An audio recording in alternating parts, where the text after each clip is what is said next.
Assalamu alaikum туугандар. Бүгүн коёндар тууралуу маалымат берейин деп чечтим. Мына коёндун породасы великан.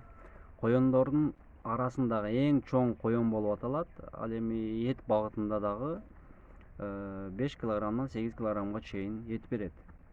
Этинин даамы дагы койдун этиндей болуп, даамдуу, ширин болот экен. Бирок коёндордун арасында эң эле кымбат коён ушул великан. Мен бул коёнду 1 ай алдын сатып алгам 2800-гө. Бул туй турган коён болчу. 2800 сомго сатып алдым. Ал эми бир жумадан кийин, бир 10 күндөн кийин бул коён тууду. 6 үчтүк коён тууган, бирок 4 баласы өлүп калды. Азыр мына ушул көзүңүздөр көрүп тургандай мындай кичинекей 2 эле баласы калды. Бир жумалык коёндор. Азыр мына бир жума болуп калды тууганына, уже чөп жеп баштады буларчы. Бул коён азыр базарда бул коёндун ценасы аябай эле кымбат. Ушундай балдары, 1 айлык балдары азыр мына дагы бир 15 күндөн кийин ошо бир 1000 сом тегерегинде сатылат балдары. Эгер базарга алып барып туруп эле сразу эле сатып берем дей турган болсоңуздар, ошол жерде алып саткан акелерибиз 500 сом, 600, 700 сомго чейин алышат. Эгер өзүңүз сата турган болсоңуз, таза кандуулар бул ошо 1000 сомдон башталат. 1000 сомдон 1,5 сомго чейин. Эгер 8 үчтүк тууган болсо, ал эми ушу 500 сомдон эсептей турган болсоңуздар 4000 сом болот. Эгер 700дөн болгон болсо, ошол 5-6 миң сом болот. Бир айда коён бир жолу тууйт.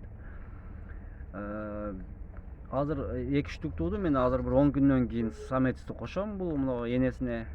Бул дагы кийинки майдын 25-26ларында кайра дагы уже тууй берет. Коён өзү 28-29 күндө тууйт. 28-29 күндө тууйт, бирок бир жума 10 күн дем алтыш керек. Дем алтып, андан кийин самецти кошуш керек. Ал эми мына жерде азыр мында көрсөтөм силерге. Мына булар дагы ушул великан. Мына самецти 2800гө алдым. Кече жакында Өзбекстандан келген экен бул самец. Бул ошо тааныштар аркылуу алдым. Ал эми бул великандарга жайдары коёндор жана башка породаларды кошсо, булар туубайт экен. Булар чоң болгондуктан ошого өзүнүн ушул великанды коюш керек экен. Мына өзүңүздөр көргөндөй эле аябай эле чоң. 2 жумадан кийин тууйт бул. Бул дагы бир жумадан кийин мен мына самецти, эркек коёнду отдельный бөлүп коюшум керек. Отдельный бөлүп койбосо, бул тууганда ошо балдарını тиштеп өлтүрүп коюшу мүмкүн. Мына жерде мен азыр алып сетка тосуп койгом. Бул ошо роддомго жол болот. Ал эми роддомго кандай кылат? Роддом мына жерде мына жерден ал жактагы алып, мына жерде роддом кылып коюлган.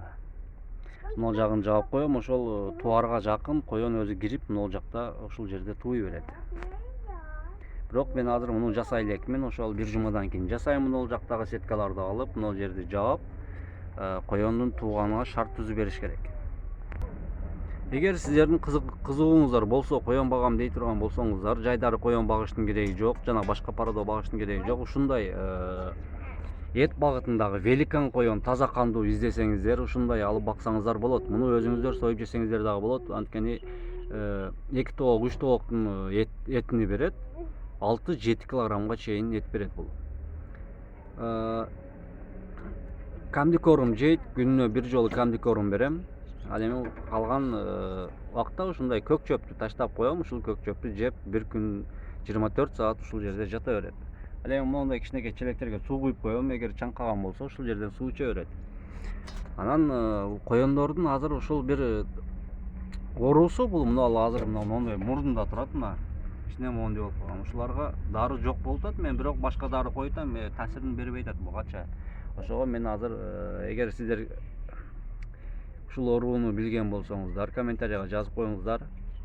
Эмне кылсак болот, эмне кылып айыктырсак болот. Бунун өзү негизи зыяны деле жок, эми моундай көзгө жаман көрүнөт. Мына мурдунда кичине болуп турат. Бул ошо малда дагы болот, уйларда кездешет. Мына беркине, мына көзүндө бар экен, арт көзүндө. Ушундай туугандар. Сиздерге сунушум ушундай великан алып баксаңыздар болот. Эгер акча кылып сатам десеңиздер деле акчасын деле жакшы акчага сатасыздар. Эгер таза кандуу болгон болсо 700-800 сомдон жанагындай кичинекей коёндор 1 айлык коёндор ошо 700-800дөн сатылат. Ал эми мондой чоң кылып сатам десеңиздер 4-5 айлыкты ошол 1,5 миңден баштап 5 миңге чейин сатса болот. Бул тууралуу бизнес кылгандар дагы бар, коён тууралуу. Аларды башка породалар дагы бар, бирок эң жакшы порода бул ушул великан болот. Менин сунушум ушул великан.